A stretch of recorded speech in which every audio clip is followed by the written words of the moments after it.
Welcome everyone to interview number 7 with Taro. Hello, hello, welcome.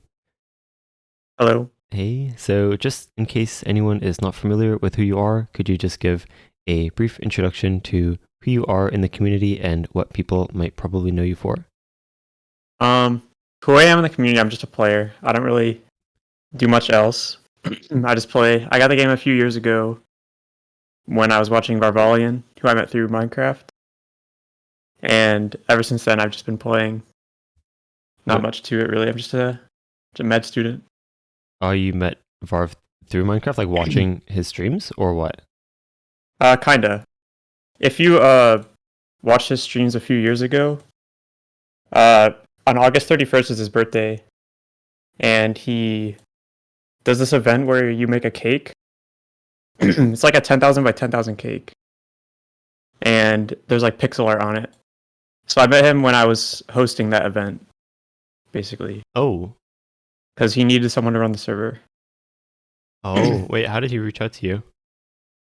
I Or, just said in his chat that I can host it for him. oh, okay, that's Yeah, funny. and when I was watching him play Osu, he has all these Toho maps and stuff, and I'm really into Toho, so I got the game. Ah, And also, it was right after he did some Sweet Arms play on a song I really like. I don't remember what it was, but is it? I was like, you know what? I'm gonna get this game. Looks fun. I love Toho, Dematori, all this stuff. So Let's go. that's all So, there really is to it. can you walk us through your sort of like history as a player, sort of getting to where you are now? Because I think a lot of people, especially around the USA community, recognize you for having improved very quickly. So, could you Okay. sort of walk us through the process of like how you got into the game, or you said that part, but Uh, yeah, yeah, that sort sure. of history.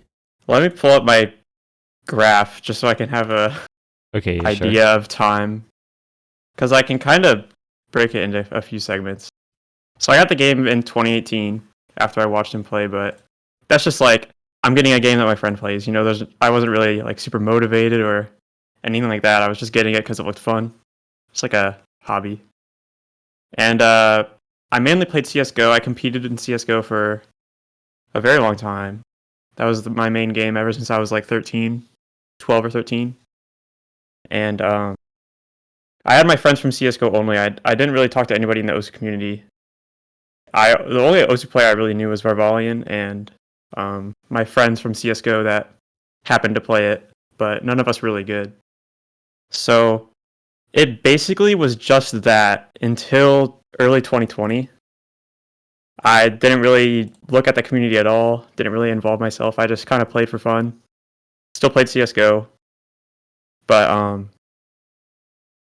I was involved in some drama in CS:GO, and I was competing under a team, and uh, we were in playoffs for ESEA Advanced, and the team was really toxic, and I was really getting fed up with it.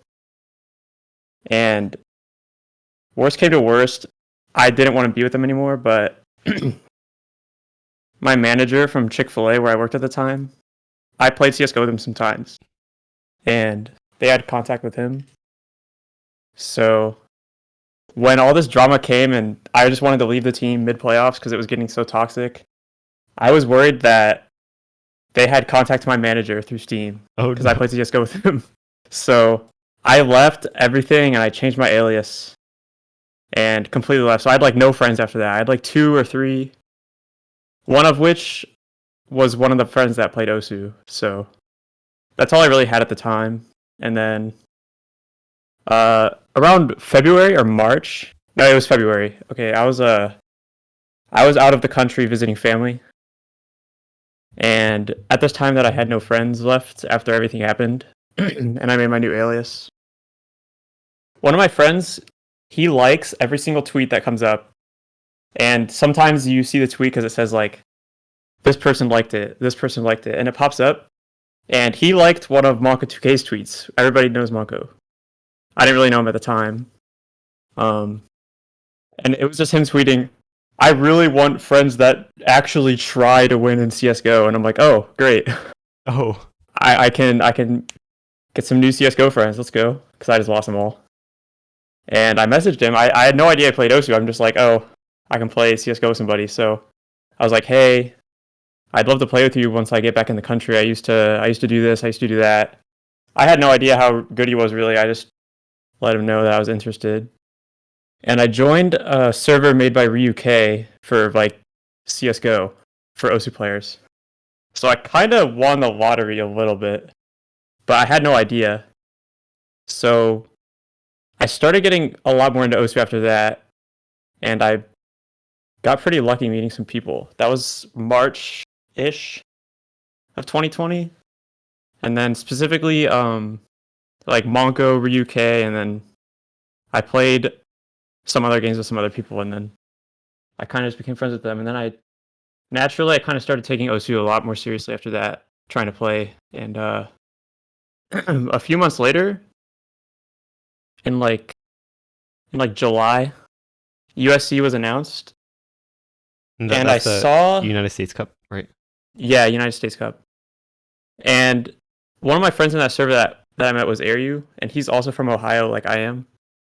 So that was kind of the catalyst for me to start really grinding. Was I wanted to play a tournament with Airyu because I looked up to him. So at the And time, this was USC 2020. yeah, UFC 2020, I saw it happening. I was nowhere near good enough to play it by any stretch, but I was like, wow, this is really cool. I have a chance to play with him because it's like, it's not like he would be trolling by putting himself on a team with me. But like, since it's Ohio and the roster is limited, I could have a spot to my own. So that was when I really started grinding. And then here I am, I guess. Ah, I see. So through all that, and then you did actually end up making the team this year, although I think your run was a little unfortunate. Yeah. In the Ohio team, but yeah, okay, that's actually a crazy story. So you basically got into the OC community through CS:GO. Okay. Yeah, 100%. No other way. Yeah, I did not even know that. But that's awesome. So I guess I can ask something kind of related to CS:GO also, but what Right. concepts to improvement do you feel like are pretty much the same between OC and CS:GO, or really between like anything in general when it comes to improvement? What would you say are like some very transferable things or just general principles when it comes From to Osu to CS:GO, or from CS:GO to Osu. I didn't really think too deep about it because I was playing CS:GO since I was like 12, and I just played a lot. So I kind of had an idea on how to get good from smaller details. Other than the biggest thing is just playing a lot. You just gotta play, just gotta practice. And when you practice in CS:GO, it's better to put yourself in a challenge, play against better players, and think critically why something worked. And it might not always work, but it worked that time. It's kind of RNG compared to Osu, so it's a little different. But just playing a lot and always having like a loose brain, like willing to change stuff, willing to realize that you did something wrong in CS:GO. Like that was the wrong play, so I shouldn't do it anymore. But in Osu, I guess having a loose brain and being able to know what you're doing wrong is also very useful. But I think just knowing what you want to do, what you want to get good at, probably is the only thing you really need. that kind of reminds me of being able to recognize that it's like kind of your own fault sometimes if something goes wrong. I guess that's more of a case in CS:GO where or any game where you kind of have teammates or something else to pin the blame. I'm trying to think how applicable that might be to Osu. I'm sure it's probably a lot less relevant, but now that I think about it, I'm sure there's definitely some players who sort of feel like they aren't really the ones responsible for like getting bad scores, and it's like, oh, it just got an unlucky miss, or I just got super unlucky, or things like that. Is that something you feel like is like somewhat prevalent within Osu, or is that not? Is that kind I of a stretch? I don't know. I don't really look much at Osu stuff, to be honest. So I'm not really sure, but I hope that's not an issue. Okay, yeah. I'm that sure. that would be pretty bad if you like if you're not blaming yourself, who are you gonna blame? Right. Especially in Osu. That's true. So, and then you also mentioned like knowing what you want to get better at, which actually I want to emphasize a little more because I think that's actually a really good point when it comes to. I feel like actually on a similar note, it's like people. Okay, the most important thing I think that you mentioned is to actually be willing to challenge yourself because I think a lot of people are kind of afraid to push themselves on, especially skill sets that they're bad at. Like if you're really bad at hard rock, for example, and it's like feels so intimidating. Obviously, at a certain level, it's like you should be building your way up if you're like a really new player. But at a certain point, it's like you need to be able to start really pushing yourself. So, do you feel like there's a Yeah. certain feeling that you can describe to where like you know that you can start pushing yourself a little more, or like what's sort of the optimal quote unquote like kind of range to be in when you're trying to push yourself? Oh, okay. I kind of started making out a question before that one. Oh, Uh, yeah, yeah. You can touch on any. I think I asked like two or three questions at once, so you can touch on whichever one. okay. For I guess for the optimal range, you're not gonna get anything out of a map if you're getting like 50%. Like that's just pointless. You're just wasting your time. But you're also not gonna get anything out of a map if you're getting like 99. Or I guess you could build consistency. But for hard rock, for the example of hard rock, if you don't know when to start playing hard rock, I don't really know. You might be overthinking it at that point because first of all, fundamentals are very important.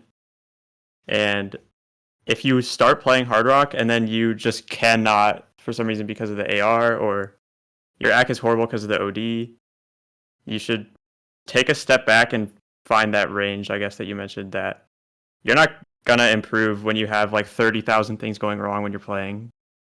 You should try to isolate like one thing.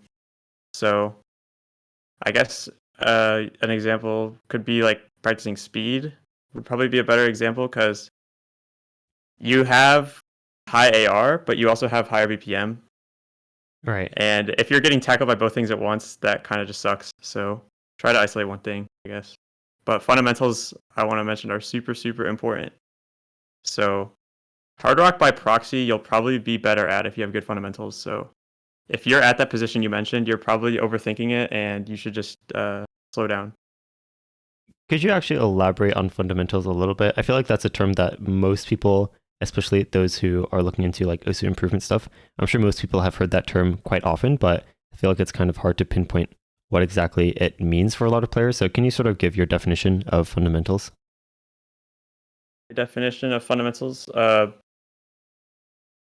fundamentally having good tapping, being able to tap X BPM, it's really up to you. Some people think that everybody should be able to stream this BPM. But for me, I guess fundamentally good tapping, I should be able to get good act on any map I want until I start pushing the BPM really high, and then it becomes speed.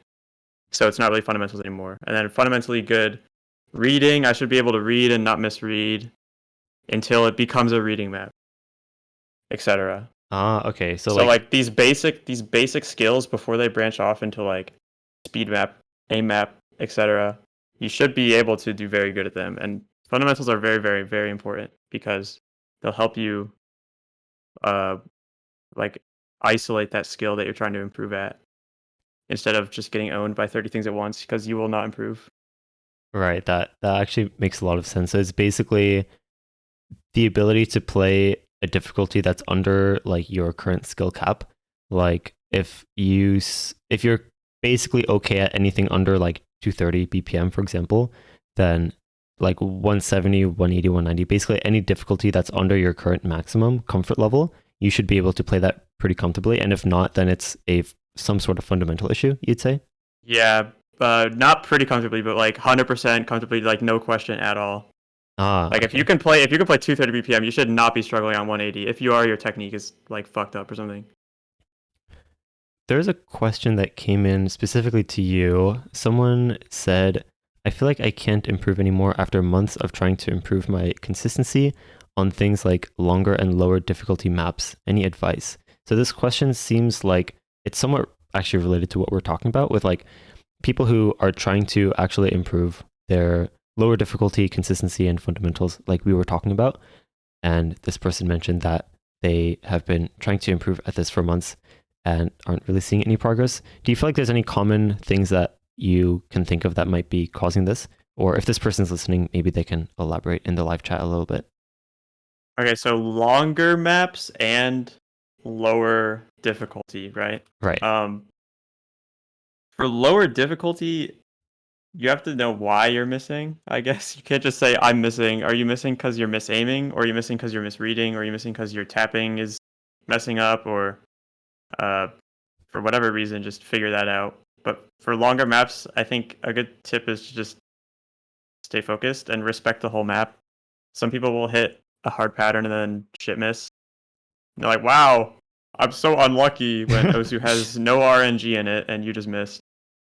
So just respect the map and play each note properly. Yeah, I feel like the fact that you kind of mentioned that like it could be like many different things that could be causing this, I think is actually a really important general thing to realize for people who are seeking advice in general when you're asking questions about your situation.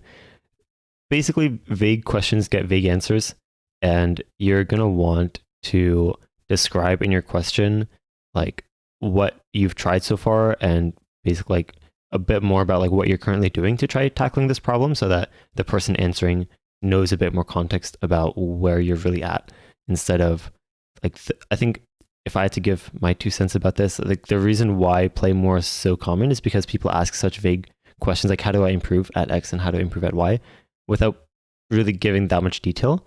Then that's sort of where you run into that problem. Or like the person answering, like you can't blame them. There's like nothing else you can really say at a certain point if there's like not really much to work off of with the question.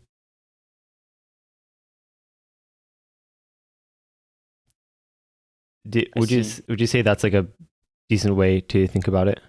Yeah, if somebody asks you how to get better at streams, you should tell them that they should play more stream maps. Like I don't Right. know why it's overcomplicated. Someone said is Taro a mouse player, and I think you're playing tablet. Yeah, I play tap. All right. Someone asked. So I think before we touch on specific skill sets, let's touch a bit on motivation. Someone asked how to Oh, fix motivation. I have a beautiful answer. Oh, My good friend Vaxe told me so much good wisdom about how to view the game. So I okay. guess I'll be happy to share with everybody because it's very important. um, and intrinsic versus extrinsic motivation. It's not just Osu, but entire life. But if you understand this simple concept, you can apply it to everything. And for Osu, I guess an easy example would be actually I should define it first if you don't know. Right. So intrinsic is within something. So intrinsic motivation is motivation found within yourself. And then extrinsic is you're staying motivated because of external something. So intrinsically, you want to get good because you want to get good. You want to do this because it's fun, or you want to do this because you want to make the OWC team or something. That's intrinsic motivation because you want to do it. But extrinsic motivation is like you just want to have a good rank or you want your friends to think you're cool. And it's just so stupid because in 1 year, all of this is going to wear off and you're going to look back and you're going to be like, wow, I sucked. And it just wears off. It's just stupid. And like people farm clips on YouTube, like 6 digit goes God mode for 5 seconds. Like in 1 year, you look back at this and you don't care. It literally just doesn't matter. It's extrinsic motivation. So when you're intrinsically motivated and you're playing for yourself, you have passion for the game, you will improve much faster. It's just the way it is because you're playing with passion. You'll play harder. You'll love it more. It'll be more fun. You'll be happier when you improve. You'll play more after that. Just if you're not motivated to play the game because you don't want to play the game and you're like, I want this guy to think I'm cool, but I just don't want to get on. Like, just don't get on. If you want to be motivated, then you're like already taking the wrong step. You should be motivated because you want to play and you want to improve. That's where your motivation can come from. It's just intrinsic. A similar sort of concept, and this is basically kind of the same thing you're talking about, but there's a difference between wanting to or practicing because you want to get better and practicing because you want it to seem to other people like you are good at that thing. There's a subtle difference there, but basically one is that like you genuinely like basically intrinsically want to improve at that thing, and then the other is sort of extrinsic where you don't actually necessarily care about being good for the sake of being good and like sort of not taking shortcuts and things like that, but you want to the only thing that matters to you is that other people see you as good. And so that's where you get into like superficial like playing maps just to get like clip farms like you were talking about, just kind of clip farming, or practicing just to like be a higher rank, like as high of a rank as possible, which I think is a fair motivation in and of itself. And it's, I think, the most prominent way to track your progress in this game. But at the same time, if you're focused on rank just because you want other people to see that you're a high rank, then I think that's really where you should kind of take a second look at your motivations. Is that, I think that's basically what I'm hearing from you. I do not believe your rank is the way to show your progress. Well, I do not believe that at all. But I don't think it's the best true. way, but I think it's definitely the most prominent for a lot of players. For extrinsic motivation, when you start doing this and you, like you said, you want to get good at that skill, you're going to get good at that skill to the point where you're satisfied, and then you put yourself in a bubble and you're like, yay, I've reached this point of satisfaction, and you don't want to improve past that. And once you finally do, you're kind of scared to exit that comfort zone that you put yourself in. So it's kind of just horrible because you'll just hard stuck yourself, even though you were happy about it when you finally reached that point where your friends thought you were good at that skill, but you just create this barrier because you finally got satisfied. But you should just keep improving because you want to. That's how you should do it. That reminds me of this sort of concept.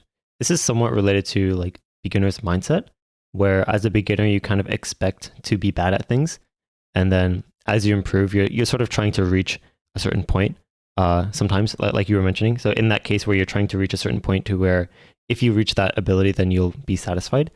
Then oftentimes what happens when you do get there is that you feel like, okay, now that I'm at this decent level, like I'm no longer a type of player that should be getting bad scores. And so I think that once you reach that point, it can be very limiting, as you mentioned, because you still need to be challenging yourself and putting yourself in uncomfortable situations or playing maps that you can't play very well in order to keep pushing further and further.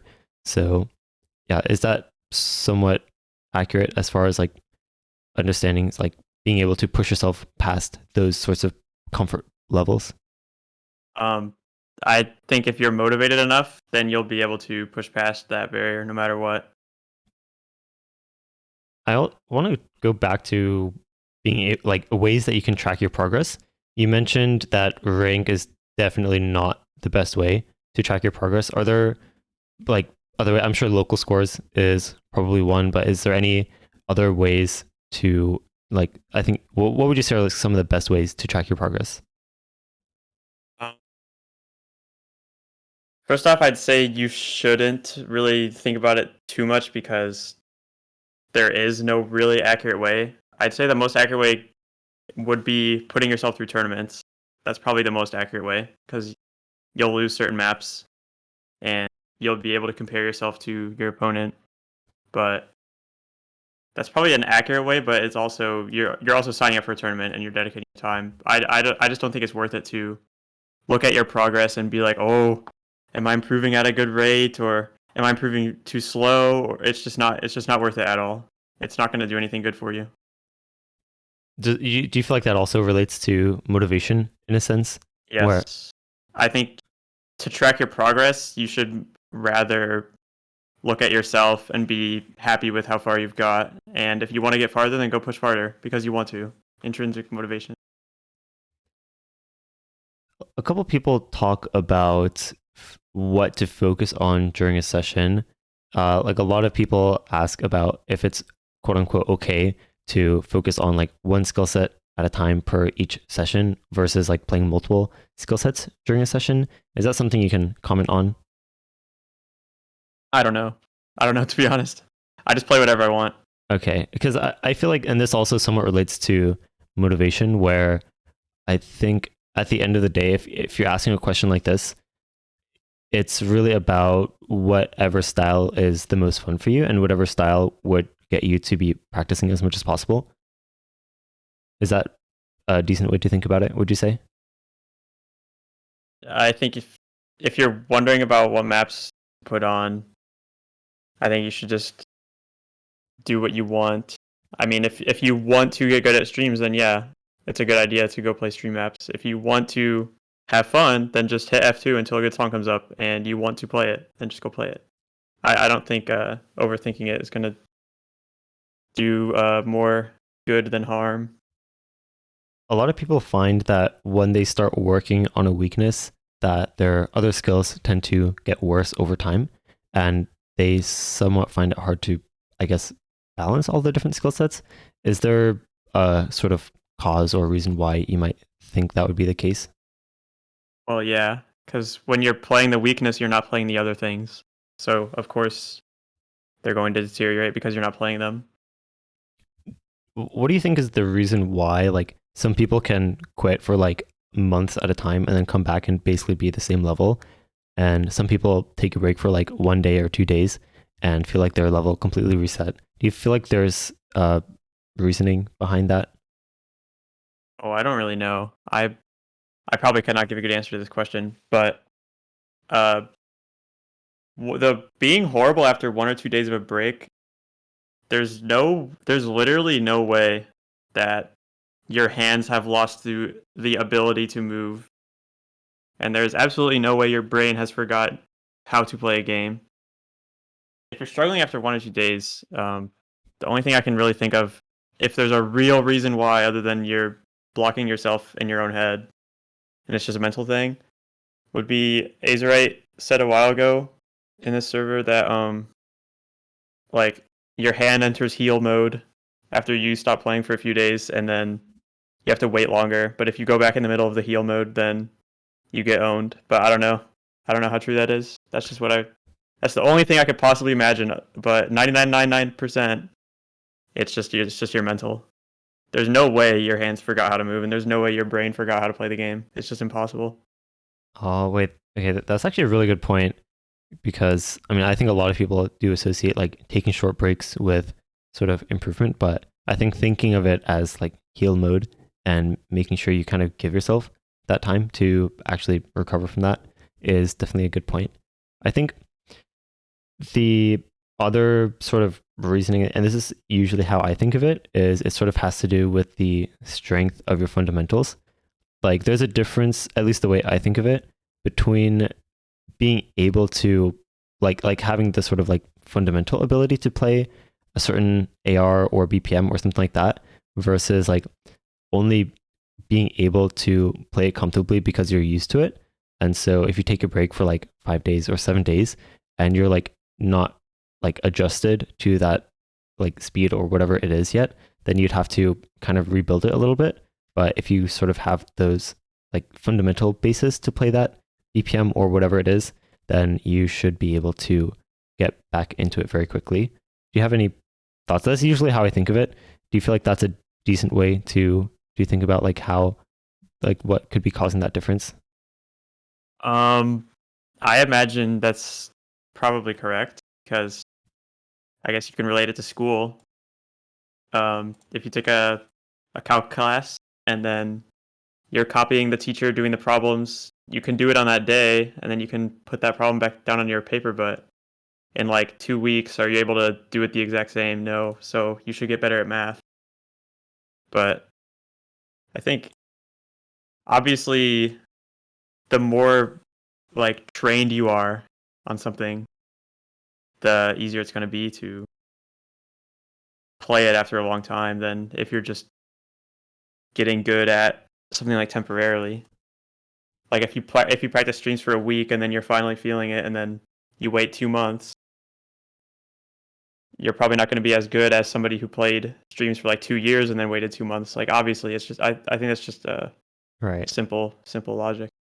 Okay, that analogy with sort of math and just sort of like understanding concepts from, I guess, first principles is actually a really, really good analogy. I didn't even think of that, but yeah, that makes perfect sense because I it's mean, it can like go to anything. It's not just math. Like that's just the way life is right. with learning skills. Right, where like if you sort of have like the concept of it downloaded, then that makes it a lot easier to sort of store. And in this context, I think we could talk about it with like short-term versus long-term memory. Although in those who are skill-based things, it's not quite memory, but yeah, that is definitely a very good point.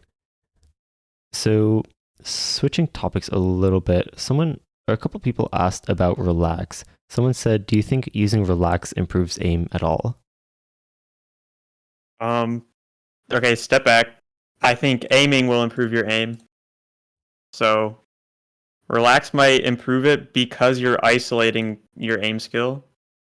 You're not tapping, and when people have bad technique or like they're bad at the game, maybe tapping a lot makes them tense up their whole body, which could affect your aim. But don't think of it this way. I think you should think of it as you're practicing aim when you're playing relax, and when you're playing the game, you're also practicing your aim. So when you're playing relax, you might be playing harder aim maps because you don't need to tap. So you might just be playing harder aim, which is better practice because you're pushing your limits more. Yeah, a lot of people mention that like playing relax basically it like reinforces bad habits because like it rewards kind of flailing your cursor around or like not being as precise or like not Yeah, aiming in a way I where you think can relax actually. is a horrible mod. Yeah, I've seen You very can. yeah. Oh, sorry. Go ahead. I've seen many reports of people saying that like they played relax for a couple months, especially when they started, and it like completely screwed up their muscle memory, or they had to like undo those bad habits of kind of like flailing their cursor to aim. So Yeah, you can reach the note too late and then flick off really late. You can reach the note too early and then flick off too early, but still get rewarded. This is not going to work when you're playing the real game. You have to aim to the rhythm, not just tap. right for So sure. I Yeah, think relax. It might just help you with like agility. It might help you with like angles and speed and stuff. But like for the fundamental skill of aim, it might help you because you're aiming. But I just think relax is just a horrible mod. I don't think you should play it. It will make you worse. It'll like desync you probably. It'll like right, desync your rhythm from your aim. right. I think it's most important when you're, I guess, practicing aim that you're practicing it. I mean, what I always say is that like if relax is the only thing you care about in this game and you just want to be able to play relax super well, then like no one is stopping you from playing the game however is most fun for you. But if you're trying to use relax as a way to isolate actual like the actual gameplay, then that's definitely not it doesn't have the same benefits that you would think that it does because aim inherently has like the tapping aspect in it as well, where you have to aim in a way where like you land on the circle and then tap and then move on, which sounds really simple and kind of unnecessary for me to break it down that way. But that is sort of where relax is like definitely not that helpful. Yeah, I would like to say with if you're gonna start thinking about isolating skills, you should also uh, be very ready to apply logic when you play. Like if you're gonna isolate aim and play relax, so you're not tapping, you're only focusing on your aim. You have to understand like I don't how well known is the psychology thing about positive versus negative punishment and positive versus negative reinforcement. Oh, that's Like this is happening nonstop when you're playing a game, like all the time when you're learning a skill or anything. And when you're playing Osu, let's say you're playing relax and you flick on the note way too early, or like you aim it in a wave and like it's just not real Osu, but you hit the note anyway. And when you're playing standard, it just would not have worked the same. Not standard, but without relax. You're telling your brain that you did it right. It's like psychology. So you might recreate that, right, and exactly. it's really just making you worse. when you think you're doing good. So try to apply logic when you're practicing and you're going to think about it this deep. Right. Basically, sort of what I'm hearing is like try to sort of use logic to see if the way that you're practicing is actually transferable in a way where I think your initial answer is like, yeah, you're practicing your cursor movement, but I think there's like realistically there isn't as much of a translation as people might think. I think the biggest issue is that you're going to desync your rhythm sense. Yeah, for sure. That's what I think the immediate issue is. I just don't do it, in my opinion. Just get good. Just get good at aim, dude. Go play aim maps. The tapping will be simple. You just tap, tap, tap, tap, tap, single tap. Just All right. you can do it, man. Yeah, okay, that's actually a good point because I think the like I can sort of see the temptation to just practice aim with relax, but like I did it too. oh really? When I was new. Yeah, I did it too. Oh, what was your experience? Did you feel like it did desync your tapping or no? Yes, absolutely. Uh yeah, it's like the tapping, as you just mentioned, is like really not nearly as hard as you would think, and like just playing it with the tapping is gonna save you so much time compared to playing with relax. It made me worse. Oh no. Okay, yeah. I think the conclusion is don't touch relax unless you like genuinely know that like you only want to play the game with relax, but that's a very very small subset of players. So, yeah, okay, so switching topics, someone mentioned I need to work on my tapping style, but I don't know how to. Like there's so many variables and so many different ways to explain and elaborate. So could you give your sort of like rundown understanding of tapping styles and what makes a good tapping style and just general like Having style. right tapping style, tapping technique, I guess anything Okay. related to that. Every player plays differently. Please understand this, and do not feel forced to copy other people. You can watch Emrek play, and then you can watch the number 2 player play, and you can watch the number 3 player play. They all tap differently. Do not feel like you will improve by copying them. Everybody's hands are different. Everybody plays the game differently. So find what's comfortable for you. Find what's comfortable for you, and then get good. Because you will improve much slower if you're forcing yourself to play through this discomfort because well, MREC's just so good at speed, so I'll get that good too if I just push through it. Just find what you're comfortable doing and then practice tapping. Don't tense up. Don't make bad habits. Try to recognize your problems. If you're finger locking, then try to like feel what finger you're locking on, what BPM is happening, and then practice. You're not going to get good at tapping by playing 40 BPM above what you can usually play when you're getting like a D rank. You just gotta, I guess, use logic. I think I'm going to keep saying this. No, I think it's a good message to send out for sure. So would you say there's any like similar like underlying principles? Like I know a lot of people say to keep your hand loose or keep your fingers loose. Like any underlying principles that define a like worthwhile technique to use versus one that's like not really serving you very well? It's comfortable.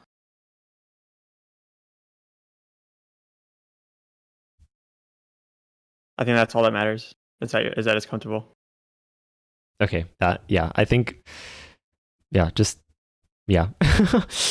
I'm not going to elaborate on that. I think the answer sort of explains itself. So someone asked My tapping technique is very weird. yours, you said? Yes, Okay, could you explain why? but it works for me. What makes you say that it's weird? It's very hard to get used to, but I can't tap any other way. It's comfortable for me, but it just took me forever to learn how to stream. But now stamina is like my best skill. I don't know, it's weird. So just find what is comfortable for you and then practice. If you're not like tensing up and stuff and you're comfortable, you will get good if you practice.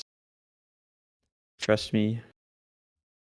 Can you Just gotta comment? practice. Some people talk about like, oh, should I play index middle versus index ring? Do you have any sort of overall answers to people who ask that? Um, I guess touching on my weird tapping technique, I tried playing index middle forever, and I could never burst longer than 5 notes at any BPM. And I eventually gave up and switched to ring, and then relearned the whole game. And then it took me forever to do that too, but eventually it made sense. I don't know. I guess index middle was just not my thing. Just experiment with stuff. Find what's comfortable for you. Don't be scared to experiment, but also be able to tell that when you try something and it's not working and it's not comfortable, then you should just throw it away. Don't force yourself to uh, push through that unless you're like. Actually, me and Malka 2K were having, and some other people were having a conversation with Fiery Rage last night, who has been having lots of trouble with his tapping and his stamina. And we were starting to figure shit out. I'm serious. I think Fire Rage tapping arc might be coming. But he holds his arm out like to his left. So I don't know how easily you will be able to show pictures or something on your stream if you can, but if you look at that Vaxay live play of when he was really young and they had like the person behind him recording, you can see his arm is at like a perfect 90-degree angle and it's like close to him. But like Fire Rage's arm is like going out to the left of his body. And he's been playing like that forever. And since he's been playing for like that so long, it might be uncomfortable or it might be hard for him to change it since it's been for so long. But I guess in that case we can be like try to hold it a little longer and just try to get used to it because it's going to be hard because Fire Rage has been playing for like 10 years. So I guess there is exceptions to what I said, but for the most part, just find what's comfortable and throw away what's not comfortable. That's actually so. You mentioned that. So does Fiery feel comfortable tapping that way, or is it actually something that's kind of been I uncomfortable, but he I didn't? don't know. He's always been uncomfortable tapping. He always has been. Ah, okay. So So we're like experimenting, and then while we're experimenting, it's like it might be hard because you've been doing it wrong your whole life. Like he's been playing Osu for so long, right. and he's built a bad habit in for so long that it might be uncomfortable to change. But I guess there's the exception that knowing that he's been doing it wrong for so long, he kind of might want to give some extra room and some extra time to get used to the change. That's actually interesting that you mentioned that like that style is uncomfortable for him, and I think it's really important to emphasize here that like if you relate to that style of tapping, but it's comfortable for you, then we're not telling you to change your style, right? I think is that something you'd also agree with? Yeah, I think just number one is get comfortable, and then number two is get good and practice. Yeah, because But get comfortable first because you will otherwise just block yourself and put barriers up that shouldn't be there if you're not comfortable and you're tensing up and stuff. like, I know, for example, that Apraxia taps in basically the same way, where he like kind of like has his elbow out and like has it lifted, basically like you were describing. But yeah, he's definitely really really comfortable with tapping, and he also he taps with like pushing his. So he plays index middle, but also pushes his ring down. And I know a couple other players that do that as well. I just sort of want to point that out since it's somewhat relevant here. That's I guess another one of those things where it's like if that's something that's comfortable for you, then just tap that way, basically. Yeah, just find what's comfortable for you and practice. All right. Yeah. Let me think. Oh, someone asked. Oh, so you mentioned. Oh, okay. Yes. Someone asked thoughts on stretching in general. I guess how that helps um with tensing in general, and are there like specific stretches that you think work well, or is that also very preference related? Please stretch before, after, and during playing. Osu is not worth it if you're gonna ruin your hands. Please stretch. Certain stretches, uh, I don't know. I just do a bunch of them, just whatever feels good. There's videos on YouTube. I'm sure everybody knows them. Oh yeah, There's yeah. the Mr. Levi, the Queen's Wave. I remember talking to you about the Queen's Wave, Oh yes, you did. the windshield wipers. Yeah, where you like stick your Oh hand yeah. out and then like kind of put your palm up or like fingers facing the ceiling, but your arm is like kind of facing the monitor, and you like wave it back and forth like a queen's wave, and then you kind of do the same thing but with your fingers basically Yeah, pointing to the floor. please stretch. I don't know if it'll fix your tensing. Tensing is also partly mental. You just got to figure that out. Tensing is just a skill, or not a skill, but it's a like you need to get better at tapping by practicing. It's like a skill, and part of it is mental. You might get scared of the stream, so I wouldn't say it's 100% due to your stretching at all, but you should stretch, please. All right, I think let's switch gears to. Oh, actually, okay. So someone. Okay, okay. This is actually a good question related to tapping, and then we'll switch over. But someone said, "What muscle groups do you use while playing?" So, are there any like specific, or like, is there like a description of like where you should feel strain or anything like that? Is there any like better or worse places to feel strain, or is that another thing where it like doesn't really matter? Wait, what was the question? What muscle groups do you feel while playing? Yeah. Also, someone asked, "What muscle groups do you use while playing?" I guess Do you I. use? I don't know. Oh. I don't believe I have the answer to this question. I mean, I know some people mentioned that it's like usually like if they're straining for tapping, then it's like maybe their forearm or their bicep sometimes. Oh, yeah, it's different for everybody. Okay. Everybody taps differently, therefore your tense will be somewhere else. You know, like Arson's pinky and thumb are going crazy. Some people lift their hand up and they get the tension offload out of their shoulder, your upper arm, your forearm. Like it doesn't. You'll just find out what works for you with your tapping method. So switching gears to aim, I think let's talk a bit about grip. There's a couple people who ask about grip, like basically how to find your grip. Like, should you use whatever you use to write, or is it the same thing with tapping where you kind of experiment a little bit? And yeah, so we'll talk about grip, and then I'm also curious about like area and how the two relate to each other. Um, I think using the grip you use for writing could be a good start, but unfortunately, in my position, I write with an unbelievably unusable grip for this game. So I had to experiment. But I believe similar to tapping, you should experiment until something's comfortable and then just get used to that. Like Vaxay changed his grip like 5 times and he was still the GOAT. Like it doesn't matter. Just if you're comfortable, then practice. Have you seen the way I write, dude? I Have you have seen that? not. Do you want me to send you a picture? Yeah, you can put it in the It's live chat.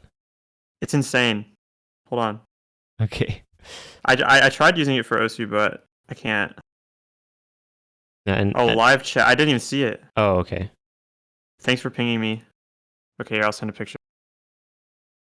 Yeah, while you're sending that, one thing, the way I think about like area and grip is that like so grip is completely preference. Wait, what the heck? What is this grip?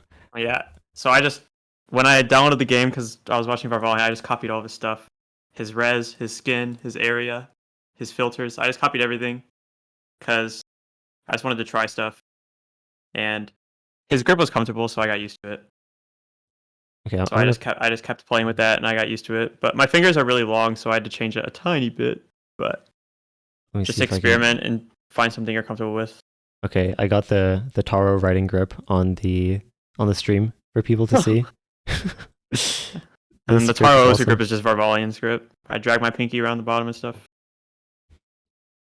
So, would you say there's some merit in? I mean, do you feel like there's some merit in using or like experimenting with what other people do just to see if it's good for you? Like, do you feel like there's a difference between like what you did versus just blindly copying? I guess the way I should say is that you should experiment with a loose brain. Just like I said, if it's not working for you, then don't force yourself to get used to it. Just you could experiment by trying to find something comfy. Like let's say I start having grip problems and I'm like, oh, I need to find a new grip. Let's try Vaxays and see if that's comfortable. Let's try this guy's and see if it's comfortable. Like if it's not comfortable, then oh, Vaxay's really good with it, so I should just keep practicing even though it's uncomfortable. Eventually, I'll get as good as Vaxay. Like that's not really how it works. So I guess if you're experimenting like that, just do it with a loose brain. Always be willing to learn. That's the goal. Never stop learning. Yep, definitely agreed. And just to finish my thought about grip and area, so the way I think about it is that grip, as we mentioned, is completely preference. And I think area depends on your grip and aiming style. And so for that reason, area is another one of those things that's very like basically follows the same principle that you were talking about, where you're welcome to experiment with many different things and even like experimenting with what other top players use just to see if it's comfortable for you. But again, I think the most important thing is to like once you're experimenting, to use a loose brain, as you mentioned, and be very Yes. willing to just not force yourself to stick with something that's uncomfortable. Where Yep. I'll also say there's, and let me know if you sort of agree with this as well. There's sort of a difference between like being uncomfortable and like you kind of like there's sort of two different directions to that where at first you might be uncomfortable, but you sort of know that you just need to get used to it for a little bit versus like being uncomfortable and you sort of like don't have that same feeling. You sort of know what I'm talking about. Can you repeat the question? Yeah. So it's like I kind of got confused. yeah, so when you're uncomfortable, it could just be because you like need to like take some time to get used to it. But like in the long run, you can kind of usually tell at first that like, oh, I'm uncomfortable just because I'm not used to it. But this definitely feels like it has a better ceiling. Oh, well, define discomfort. Like, is it uncomfortable because your thumb is like hurting and you're like stretching it in a way you don't wanna, or is it uncomfortable because you're missing? Right, exactly. And that's basically what I was talking about. If you're missing, then just who cares? Because you're getting used to it. Right. Like, you should expect to miss if you're getting used to a new grip. If if you're uncomfortable, like tense, and like your thumb feels weird, like your fingers feel weird, then that's real discomfort. Discomfort because you're missing. Like you just need to get used to it, dude. If you're comfortable, then go ahead and suck for a week, and then you'll be better than you were before after that. Utami asked, what if you never find something that's comfortable? Do you just push through and force yourself to improve, or do you force yourself to force yourself to improve and force yourself to be comfortable? If you never find something for you. Uh, Unless your hand is like injured or something, I don't think it's possible to never find something comfortable. But theoretically, if you never ever become comfortable, and by uncomfortable I mean your hand doesn't feel chill and loose and agile and you're able to move it, not just because you're missing and stuff, but like real discomfort, then you should just not use a pen, use a mouse, or just quit the game. I don't know. Yeah, okay, that's actually a good point. I know some people kind of one way or the other, like they try tablet and like just nothing is comfortable for them and they switch to mouse and also vice versa. So that's definitely I think a good option to mention for people who have been struggling with finding a decent way to aim. Do you feel like your peripherals or like the type of like tablet pen or like actual mouse that you have or like grip tape, things like that, like there's a lot of different variables, but do you feel like the actual peripheral itself could make a difference from person to person with No. comfort? Oh, really? Oh, with comfort, Yeah, with comfort. not with skill. No, no, not skill, just comfort. Oh yeah, of course. Okay. Grip tape absolutely does make you more comfortable or less comfortable because you feel it. Right. Keyboard, some people like tactile, some people like linears. Well, yeah, of course, for comfort, yeah, definitely. I feel like Okay. that's the whole point. You Yeah. can try new peripheral because you want to get more comfortable. Right. You want to change stuff up. That's the whole point. Yeah. Yeah, I think that's also another somewhat important variable to mention, especially with pen grip, because I feel like there's some tablet pens that are way thinner than others, and some that are a lot thicker. And grip tape is something that can change the thickness. Technically, you can control it by adding grip tape, but it also changes the texture. So there's all these different variables that, as you mentioned, I think it's good to experiment with those for comfort, especially. But as far as like skill level, it's not like skill level is like coded into hardware essentially. Is that sort of what you're saying Yeah, as absolutely. It's not. Young destroys all of us with his membrane keyboard. I want you guys to know that. well? Do not overthink it. Just practice. All right. I feel like I want to touch a bit more on mentality. So, just for a little bit, someone asked, is pressuring yourself to achieve goals a good mentality? So, I guess I'll sort of rephrase this and like, what would you say to people who do like put a lot of pressure on themselves to perform, even if it is like intrinsically motivated? Like, there's some people who just like really want to be the best, basically, or just really want to achieve at whatever level they want through like their own intrinsic motivation. But can you touch on like when that can kind of go too far? Oh, too far? I don't know. I was about to say those are the people that are going to succeed. Those are the people that are going to become number one. The intrinsically motivated people that are putting lots of pressure on, and they're trying hard. They really want to get good because they're high standards for themselves. Those are the people that push themselves really hard and they improve. If it can go too far, like I don't really know. I guess in a few hours, Utami can comment on this a lot better than I can. He definitely knows about that. Oh, that's right. We are having an interview with Utami in like 4 hours, I think. Those of you watching on YouTube, it's probably up on the channel. But you should finish this one first for sure. So something else. Oh, I actually want to ask about precision because that's actually something that I've noticed you're quite comfortable with. So are there any like specific strategies or tips that you have for like getting better at precision, or like what exactly goes into getting better at precision in the first place? Um, don't be scared of the map. That was something I struggled with when I first started playing Hard Rock. AR-10 could have a lot of impact on it. It's not just aim. Your aim and reading have a lot to do with each other. So, like tensing up is a big thing in your hand too, not just your aim hand, not just your tapping. And tensing up because you're scared of the precision map is a very real issue that I had to deal with. But now that I got pretty good at reading, I feel very, very comfortable on precision. Like it's very chill. Like it kind of just feels like I'm playing Nomad when I play Hard Rock. It's literally just a harder version of Nomad. Like there's no difference. I simply was just not good when I was having that issue, and I practiced and I got better, and now it's easy. Yeah, So for precision, it's not only an aim skill. Reading can definitely affect your struggle or like amplify your struggle. So yeah, again, fundamentals. Get good at fundamentals. it sounds like the aside from like the more like kind of obvious aspects of play, like aim and even reading, the sort of mental slash confidence side sounds like it really, really matters a lot based on kind of all the answers you're giving combined. So yeah, and like basically as you mentioned, not being scared. I think a lot of new players when they're getting into hard rock, especially the AR, I think can be super, super overwhelming for players.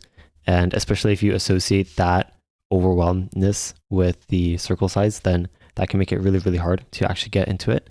So yeah, that's definitely a very, very good point. So this is an interesting question. Someone asked, do you believe there should be a new phrase for play more? New phrase? Yeah. No. Like, do you feel like that phrase kind of encompasses like, If I seriously don't understand the frustration with that phrase, and I feel like the people getting frustrated with it are not applying logic to their playing. Like, yeah, play more, but are you really going to get better at streams by playing more aim? So if you want to get good at streams, play more streams. You know, like right? I've you should definitely be able to apply this simple logic to solve your issues if you're having like a frustration with that being told to play more. recently I found, because I think the majority of people like who are trying to ask others for advice, they've already heard people say play more many, many times. And I've found that most of the time, especially if someone's asking a somewhat vague question that would warrant the use of saying play more as the answer, if I instead of saying play more, I just say practice a lot, it usually results in a much more positive response from the other person where they're like, oh wow, like thank you so much, I will go do that. um but yeah, so basically my point is I've personally found that saying practice a lot instead of play more for some reason works a little better as to like kind of giving people the right idea or message. I'm I've I been feel like thinking that's simply because you're not saying play more. It's not because of the message. I think it's simply because you're not saying the dreaded phrase that they don't want to hear anymore. You worded it a little bit differently, and now they're right. satisfied. No, yeah, I think honestly I think that's probably what it is too, especially because like certain phrases, like if you start to hear them so much, there's a term for this. I don't remember what it's called, but basically like phrases that have meaning, but they've been used so much that they're just like they kind of don't really mean anything anymore. And so I think that might sort of be the reason why someone would want to use or sort of create a new phrase for that. I've been thinking recently. Have you heard of the like 10,000 hours thing, where Yeah, there's this like principle that someone started I read a talking about? book about that. Yeah, yeah. So there's a book that Yeah. someone wrote about. Do you remember what that book is called? Uh, it was about 10,000 hours in like mastery of and like there were example of instrument, but I don't remember the exact title of it. 10,000 hours book. But there is a book that basically talks. Oh, it was Outliers by Malcolm Gladwell. Oh yeah, But yeah, so the principle that he talked about there is that it takes around 10,000 hours to master something. And I think I've been thinking recently of like that how that principle applies to Osu, where like instead of 10,000 hours, 'cause I think like although it seems like a very extreme number to people, it can give a lot of direction. It sort of points people in the right direction of just like practicing like as much as you possibly can. And I feel like advising people to get like 10, because like a lot of people talk about like getting more playtime and things like that. I think I've been thinking about like 10,000 instead of 10,000 hours is like 10,000 local scores on like the maps that are related to like that specific skill set. It's like by the time you get that many local scores, like you're definitely going to be really comfortable on whatever that skill is that you're practicing. So I hope so. yeah, it obviously doesn't have to be on the same exact map, but sort of like across many different maps that are related to that skill set. So I feel like that seems, at least to me, like a reasonable, like like similar principle if you kind of try to apply that to Osu. But I think it also encompasses the like not retrying, because I think it encourages people to finish through the entire map, which is another thing that people talk about, which is like trying not to retry and like play through the entire map. That's something that a couple of the previous people who did interviews here talked about as well. But yeah, I don't know. Do you have any thoughts on that principle, I guess? I'm not sure if I can add much. I don't know if it's very wise to say to people that you should play 10,000 times. Like Not on the I same just map. just if you want to get good at streams, go play streams. If you want to get good at aim, go play aim. Like don't overthink it, please. You will just make yourself angry and then get worse. Okay, okay, that's a fair point. That's a fair point. Um, but yeah, to those who feel the need to think about or like to measure their progress. Well, actually, earlier I think your answer was probably the best that they could hear, which is to just like realize that you're overthinking. I think a lot of people like don't actually realize that they're overthinking when they actually are, which I think hopefully your answers throughout this interview have been able to sort of dispel some people, or like at least help people recognize that within themselves.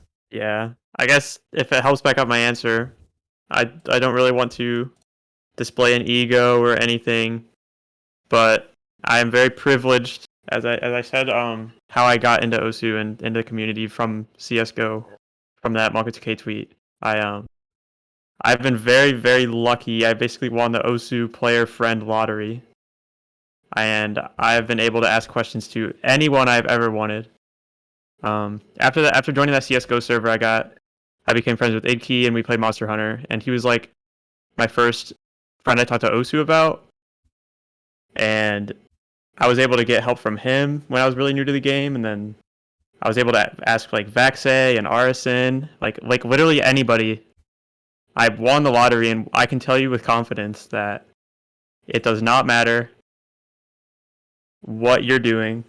If you practice Find your own way to do it. There's no God technique. There's no God grip. There's no God area. Just play. Push yourself. Like, passionately. Intrinsic motivation, not extrinsic. And you will get good, I promise. Just please do not overthink it and tilt yourself. Because you will get worse. And just push yourself, dude. You just gotta play. That's all you gotta do. Like, I asked Arson for help with tapping. I asked Rectigon. I asked, like, all these players that are insane at tapping. Some people have their keyboard feet up. Some people have it down. Some people tense up their pinky. Some people tense up their arm. Like, it does not matter. I promise. Do not overthink it, please. Let my experience be like an example or something. Like, let these people that I've talked to back up my point that I promise it doesn't matter. And you just really need to practice with what you're comfortable with. Find what you're comfortable with and do not overthink it because you will get worse. I think it's important that you mentioned that because I think interviewing you is not only to get your thoughts, but it's sort of a culmination of all the different players that you've asked questions about, and basically an interview with like many, many different like top players that are super experienced that you've sort of like, you're sort of like the culmination of many different players' advice and a lot of people that aren't doing interviews during this month. So I think that's definitely important that you sort of mention that because the answers you're giving is basically like the culmination of your experience with like struggling with all the same skill sets that many other people have, and then sort of incorporating the advice that many different players have given you. So yeah, it's definitely a good point that you definitely very good that you emphasize that. Yeah. So I think the last topic I want to talk about is tournament play. So specifically about my good teammate is in the call with me right now. Holy that's smokes. true. Yeah, we're playing a tournament together and we lost to Tommy. Dude, we have the shittiest bracket ever. Why? Why is our bracket so bad? And my keyboards keep breaking. Oh yeah, what's going on with that? Why are your keyboards breaking? January, I pre-ordered the Ducky. The Ducky finally came out. I got it in April. It broke instantly. First batch, all good. I went back to my IKBC. I ordered another Ducky in July after they solved all these problems. And it worked for like 2 weeks. And then it broke. And then I bought a HyperX. And then I gave it to my friend. And then I went back to my IKBC. And then it broke. And then I bought another HyperX with reds. I suck with red switches. I went back to the IKBC. And then it broke. And then I bought another IKBC when I was in call with you. And the keycaps arrived broken on mine as well. Oh. And if I push them down at the wrong angle, they just get stuck. So I have like the Cherry MX Super Brown where I have to press it insanely hard to get it pushed down, or else I just get stuck sometimes. No. It's like RNG. But yeah, it's awesome. Our tournament is doomed, my friend. I'm sorry. It's definitely doomed. I was playing with the Shizuru keyboard yesterday.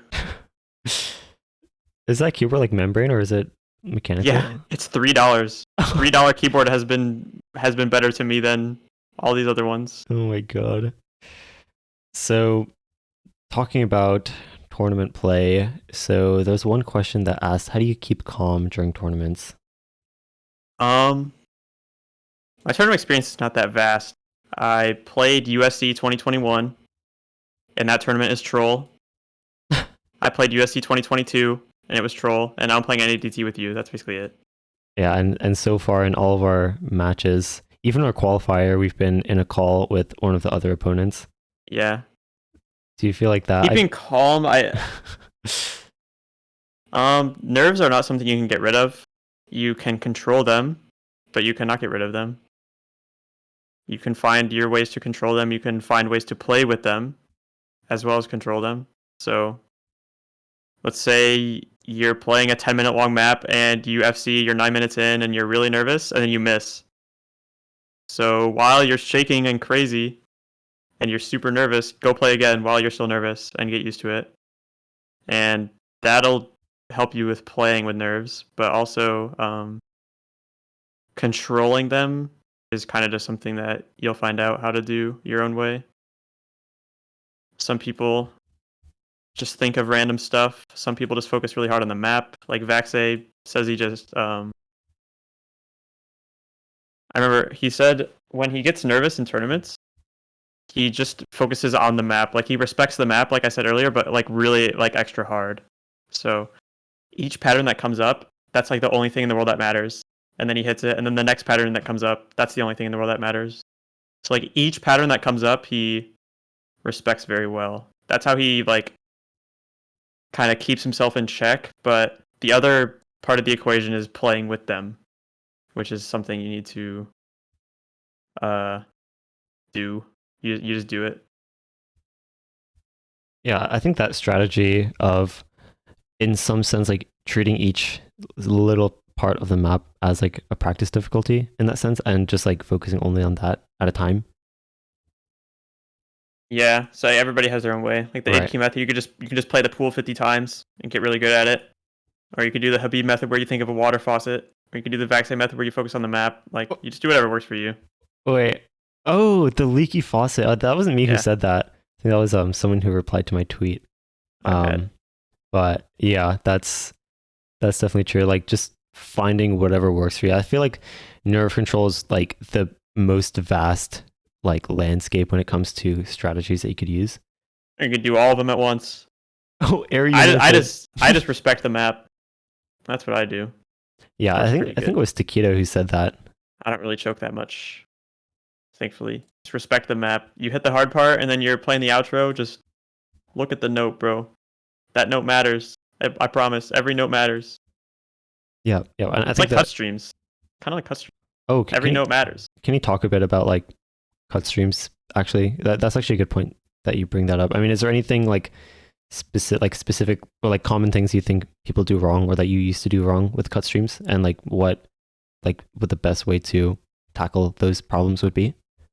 Streams are a mental switch for me, at least.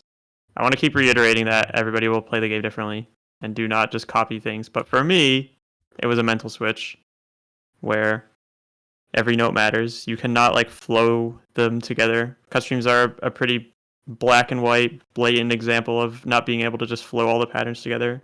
You kind of have to play it properly, especially properly when you play cut streams. So aim those 4 notes. Like you have a 4 note burst and then it snaps to another 4 note burst cut stream, right? You have to hit that last note of the first one. You cannot just like flow them together into a diagonal line. You have to make 2 straight lines. So you hit the last note of the first one. That is important.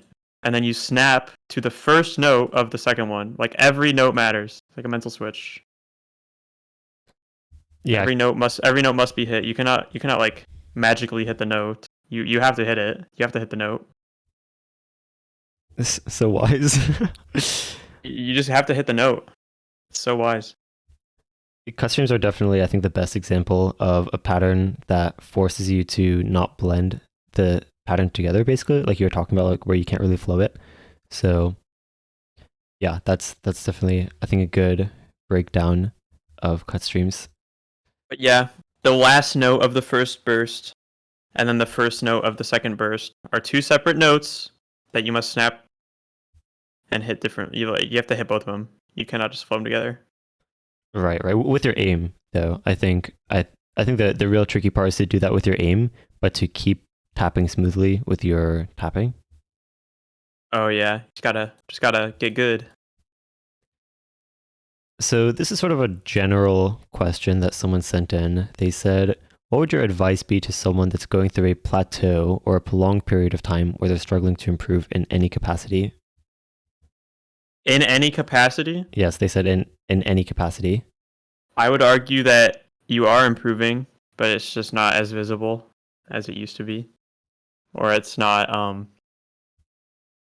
like your rank's not going up so you're not improving, right? No, not really.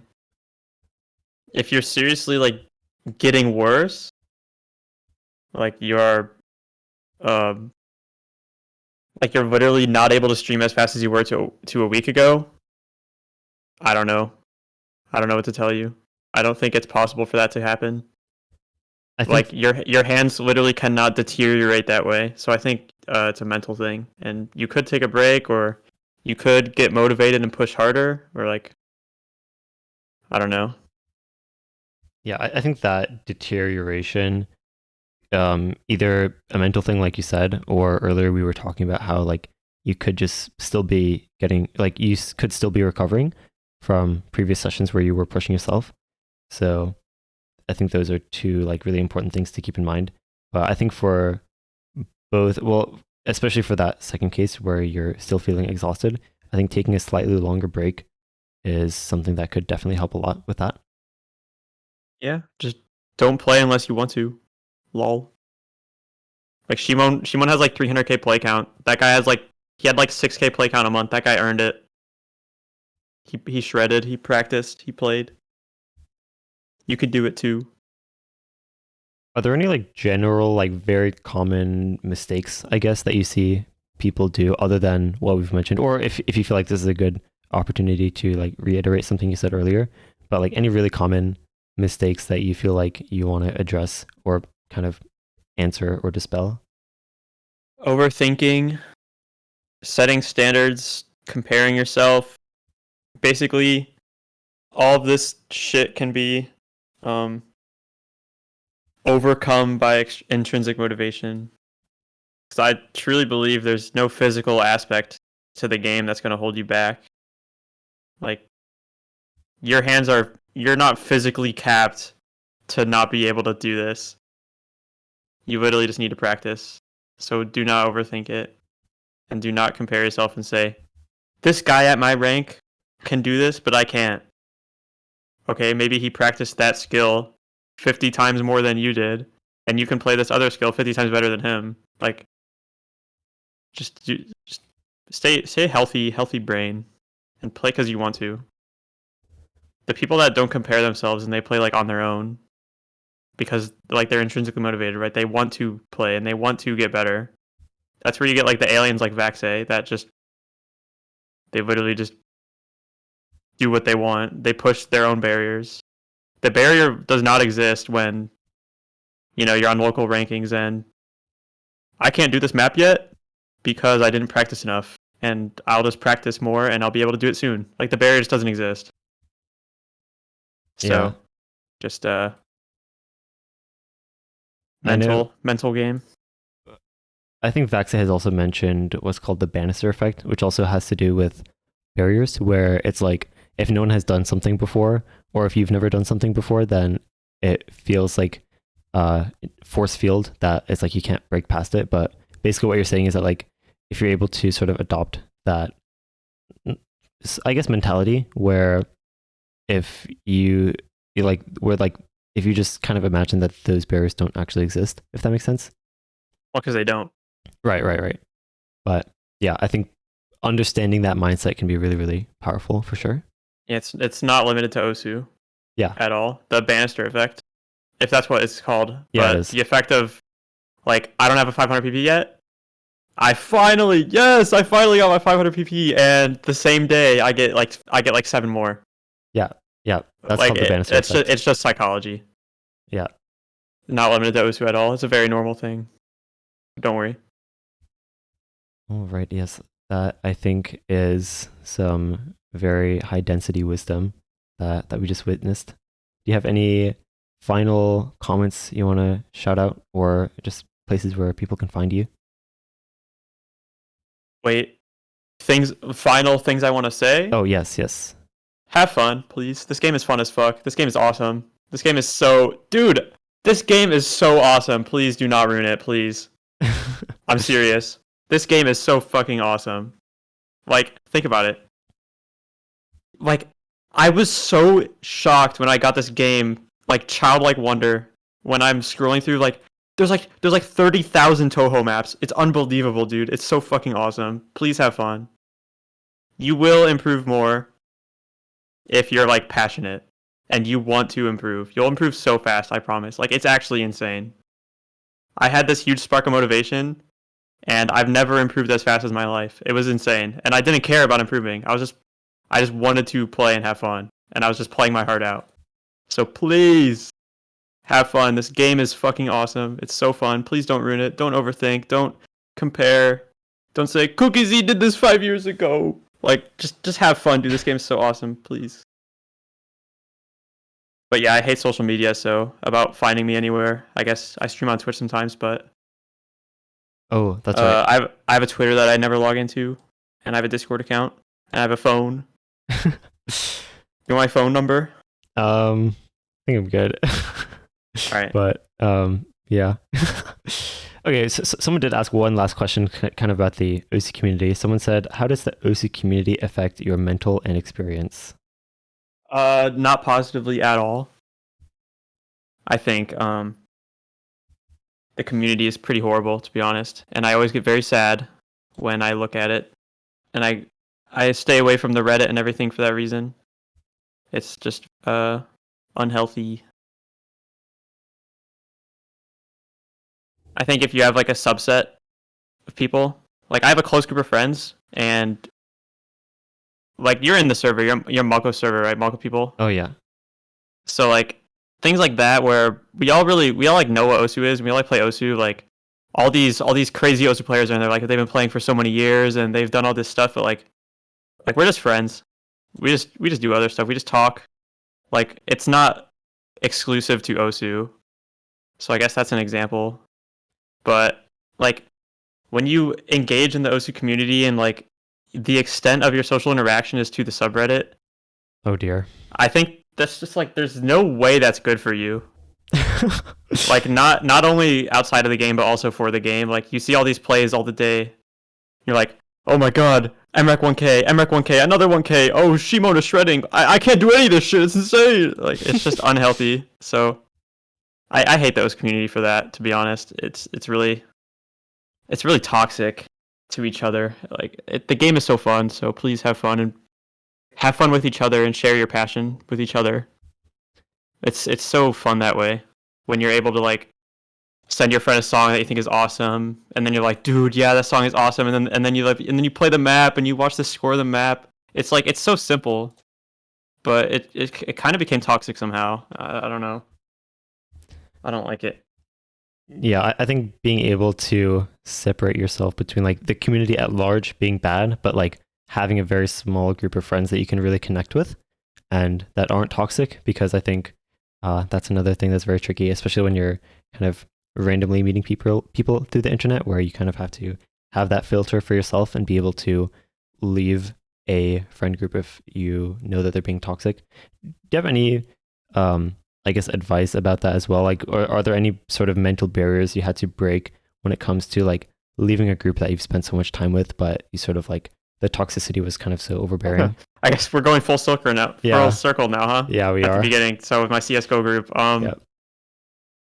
I really just did it because I knew it's a like if you know they're toxic, you shouldn't really have a problem leaving them. No, if you know they're toxic, if you're conflicted about it, then it's different. But if you know, then just you kind of know it's a good idea, so just do it because you know is a good idea. It might suck, you might have no friends, but you know it's a good idea, so just do it. Yeah, I think a lot of people actually kind of start off in that like not really being sure state, but and I'm sure you may have kind of been at that point as well. Yeah, I've done it multiple times. This Yeah. is definitely the longest I've held an alias. Oh, let's go. Yeah. CS:GO is a scary place when I'm a 13, 14-year-old Oh no. joining these teams with all these old people trying to compete, and then everybody's toxic. Oh, CS:GO no. is crazy. How, But how would you compare the communities? CSGO and OSU? CS:GO is toxic in a way that I'm better than you and people are just annoying. But Osu is toxic in a different way. Like comparison. I actually, what a horrible way to word it. I just said CS:GO is better because people compare and they're like, I'm better than you. But I guess uh, maybe they're pretty similar, but Osu is more passive or like less blunt. But I Yeah. think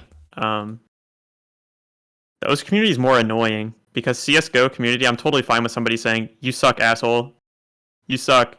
You suck. Good." Like that's a lot.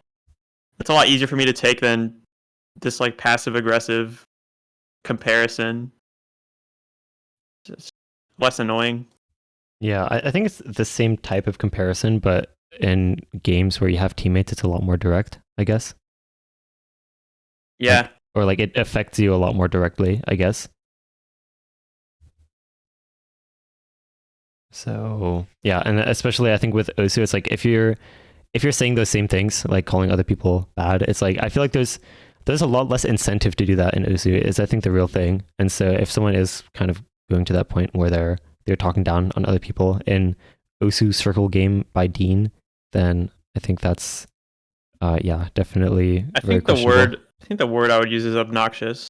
Yeah, yeah, The that's a OC good word. community is more obnoxious. The CS:GO community was kind of just like you hate somebody, so you stay away from them and ignore them, and it's That, simple. that's another point because I think with the OC community, it's like since everything's so interconnected, like everyone is kind of everywhere sometimes, especially in like certain subsets of the community. Like sometimes it's just like not possible to avoid a certain person. Um, Yeah, yeah. so yeah, I think that's another tricky thing with those community as well. But I think that that's also what can make it very beautiful and sort of like Gotta everyone. It just makes gotta it find some dudes to chill with. yeah, so true. Just chill with the dudes, have some fun. Yeah, it's easier to make friends through those community. I feel like than like most online games. Yeah, it is. But yeah, I think that will just about wrap things up. Thanks again, Taro, for the interview. Thanks everyone for listening. Hopefully that was insightful. And as we mentioned earlier, there's an interview with Utami in just a couple hours. So those listening to the recording, you can probably check it out on the YouTube or Spotify or wherever you're listening to this. I'm sure it's up by now. But yes, thanks everyone for listening. And again, Taro for joining. And we will see you all next time. Goodbye.